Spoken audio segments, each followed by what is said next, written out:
किसी नगर में एक राजा रहता था। उस नगर में जब कोई सन्यासी आता तो राजा उससे पूछता बुला करके कि भगवान ये बताओ कि गृहस्थ बड़ा है या सन्यास। अनेक साधु अपने अपने हिसाब से उसको उत्तर देते। कई लोग उसको सन्यासी को अच्छा बताते, बड़ा बताते, कोई गृहस्थ को बताते। और इस तरह से जब वो कथन अपना सिद्ध नहीं कर पाते तो उसे कहते कि तुम गृहस्थ बन जाओ। जो गृहस्थ को उत्तम बताते उन्हें भी यही आज्ञा मिलती। इस प्रकार होते होते एक दिन एक सन्यासी उस नगर में आ पहुंचा। राजा ने बुलवाकर वही प्रश्न अपना पुराना किया। सन्यासी ने उत्तर दिया, राजन, सच पूछें तो कोई आश्रम बड़ा है ही नहीं, किंतु जो अपने नियत आश्रम को कठोर कर्तव्य धर्म की तरह पालता है वही बड़ा है। राजा ने कहा, तो आपने इस कथन की सत्यता को प्रमाणित कीजिए। सन्यासी ने राजा की बात स्वीकार कर ली और उससे साथ लेकर एक दूर देश की यात्रा को चल दिया। घूमते घूमते दोनों एक दूसरे राजा के नगर में पहुँचे।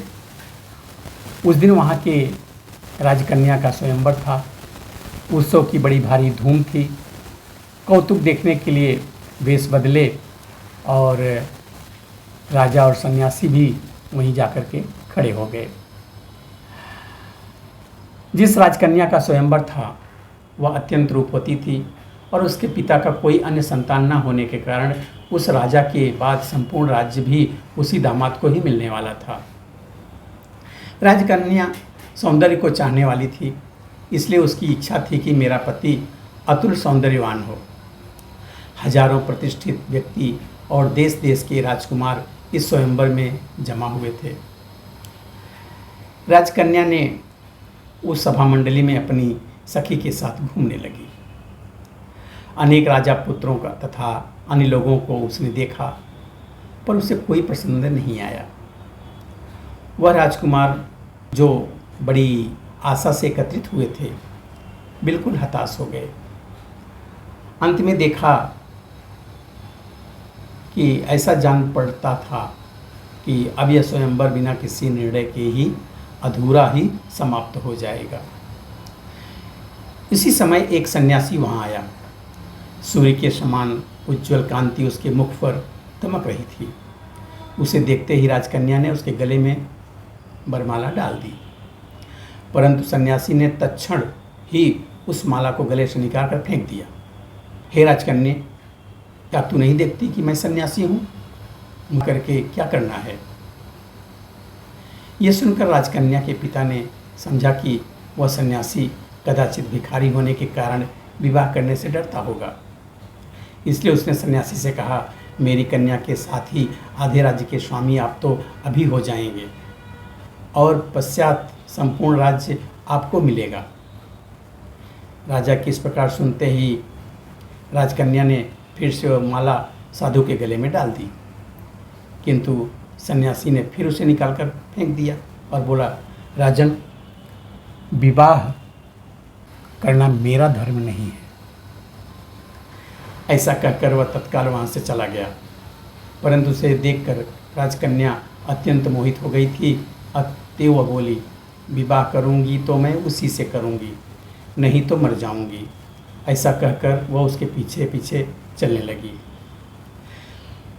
हमारे राजा साहब और सन्यासी यह सब दृश्य देख करके सन्यासी ने राजा से कहा, राजन, आओ हम लोग इनके पीछे चलते हैं और देखते हैं क्या होता है। राजा तैयार हो गया और वह उन दोनों के पीछे पीछे चलने लगे। चलते चलते वह सन्यासी बहुत दूर एक घोर जंगल में पहुंचा। उसके पीछे पीछे राजकन्या भी उस जंगल में पहुंची। आगे चलकर वह सन्यासी बिल्कुल अदृश्य हो गया। बेचारी राजकन्या बड़ी दुखी हुई और घोर अरण्य में भयभीत होकर के रोने लगी। इतने में राजा और सन्यासी दोनों उसके पास पहुंच गए और उससे बोले, हे राजकन्या, डरो मत। इस जंगल में तेरी रक्षा करके हम तेरे पिता के पास तुझे कुशल पूर्वक पहुँचा देंगे, परंतु अब अंधेरा होने लगा है, इसलिए पीछे लौटना भी ठीक नहीं है।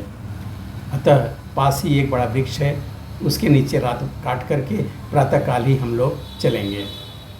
राजकन्या को उनका कथन उचित लगा और तीनों वृक्ष के नीचे रात बिताने लगे।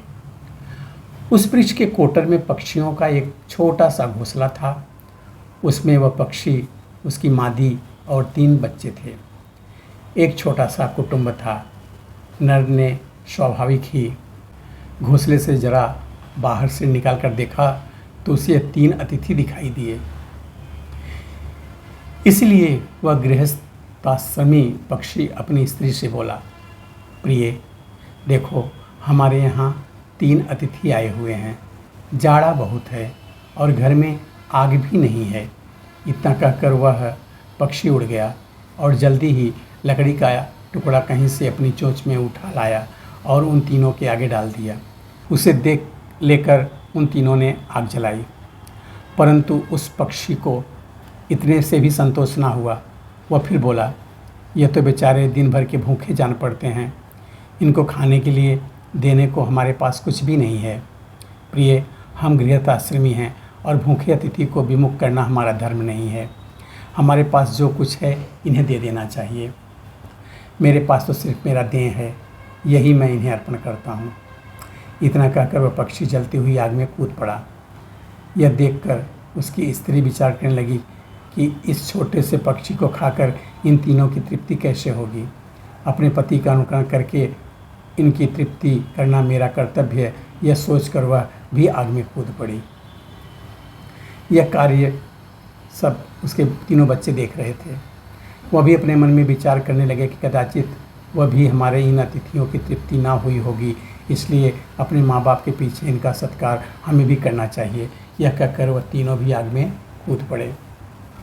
यह सब हाल देखकर तीनों बड़े चकित हुए। सुबह होने पर वह सब जंगल से चल दिए। राजा और सन्यासी ने राजकन्या को उनके पिता के पास पहुंचाया। इसके बाद सन्यासी ने राजा से कहा, राजन, अपने कर्तव्य का पालन करने वाला चाहे जिस परिस्थिति में हो, श्रेष्ठ ही समझना चाहिए। यदि गृहस्थाश्रम स्वीकार करने की तेरी इच्छा हो तो उस पक्षी की तरह परोपकार के लिए तुझे तैयार रहना चाहिए। यदि गृहस्थाश्रम स्वीकार करने की तेरी इच्छा हो तो उस पक्षी की तरह परोपकार के लिए तुझे तैयार रहना चाहिए। और यदि सन्यासी होना चाहता है तो उस यति की तरह राजलक्ष्मी और रति को भी लज्जित करने वाली सुंदरी तक की उपेक्षा करने के लिए तुझे तैयार होना चाहिए। कठोर कर्तव्य धर्म को पालन करते हुए दोनों ही बड़े हैं। धन्यवाद।